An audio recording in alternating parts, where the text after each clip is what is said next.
दोस्तों, हथियारों की दुनिया में अमेरिका सबसे बड़ा बाहुबली है, लेकिन एक मिसाइल को बनाने में वो लगातार फेल हो रहा और भारत उस मामले में अब इतिहास रच चुका है। और मेरे पीछे जो आप हाइपरसोनिक ग्लाइड व्हीकल देख रहे हैं, ये वही मिसाइल है जिसे आज तक अमेरिका नहीं बना पाया, लेकिन हम इसे बनाने में कामयाब हो चुके हैं। 1500 किलोमीटर की इसकी रेंज है और ये 5 मैक की रफ्तार से दुश्मन पर टूटती है।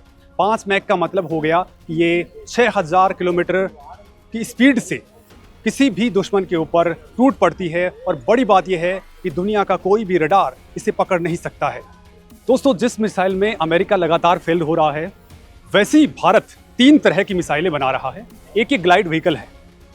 दोस्तों, इसकी जो मारक क्षमता है उसको हम इस तरीके से आंक सकते हैं कि अगर दिल्ली से मुंबई की जो डिस्टेंस है वो करीब 1400 किलोमीटर है और ये उससे बहुत जल्द, मतलब इस रफ्तार से वहां पे टूट के पड़ती है, ये 1 सेकंड के अंदर 3 किलोमीटर की रफ्तार को गेन कर लेती है। तो आप अंदाजा लगाइए कि दुश्मन को बिल्कुल मौका भी नहीं मिलता है कि उसको कैसे बच पाना है, और ये वहां पर अटैक कर देती है। दोस्तों, भारत ने यानी DRDO ने पिछले साल नवंबर के अंदर इसका टेस्ट किया था और वो बिल्कुल सफल रहा था। और इसके अंदर आप देख सकते हैं कि इसकी जो रेंज है वो 1500 किलोमीटर की है। ये बहुत आसानी से किसी भी जगह पर डिप्लॉय की जा सकती है, यानी हम चाइना बॉर्डर के ऊपर इसको डिप्लॉय कर सकते हैं, पाकिस्तान बॉर्डर पर कर सकते हैं, और नया दुश्मन जो हमारे सामने पेश आ रहा है बांग्लादेश, उसके बॉर्डर पर भी हम इसको डिप्लॉय कर सकते हैं। ये glide vehicle road mobile launcher के थ्रू कहीं पर भी हम इसको लेकर के जा सकते हैं।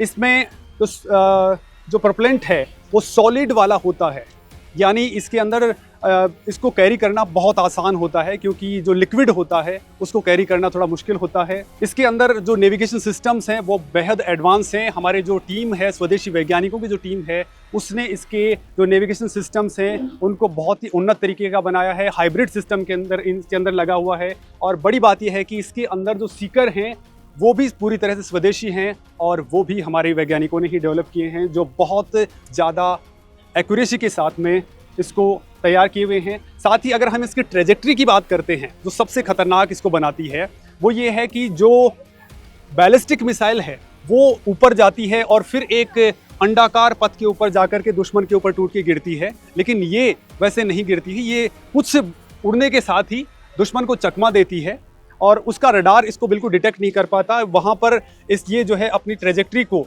एक अलग ही ग्लाइड व्हीकल पर, यानी कि कभी ऊपर जाएगी कभी नीचे जाएगी, और ये करीब करीब ज़मीन से 20 किलोमीटर की हाइट के ऊपर ये ग्लाइडिंग करती हुई जाती है, यानी उसकी बिल्कुल हॉरिजॉन्टल तौर पे ये वहाँ पर जाती है। और जब तक दुश्मन का रडार इसको डिटेक्ट कर पाता है, वो बहुत ही कुछ सेकंड्स का पल होता है, तब तक ये उसको डिस्ट्रॉय भी कर चुकी होती है। यानी इसकी जो मारक क्षमता है वो आप अंदाज़ा लगाइए कि जब तक दुश्मन की नींद खुलेगी देखेगा तब तक तो वो ख़त्म भी हो चुका होगा। तो ये हमारी सबसे तगड़ी खासियत वाली मिसाइल है, महा मिसाइल इसको कहा जा रहा है। और ये बड़ी बात यह है कि इसमें अमेरिका फेल हो चुका है, हम पास हो गए।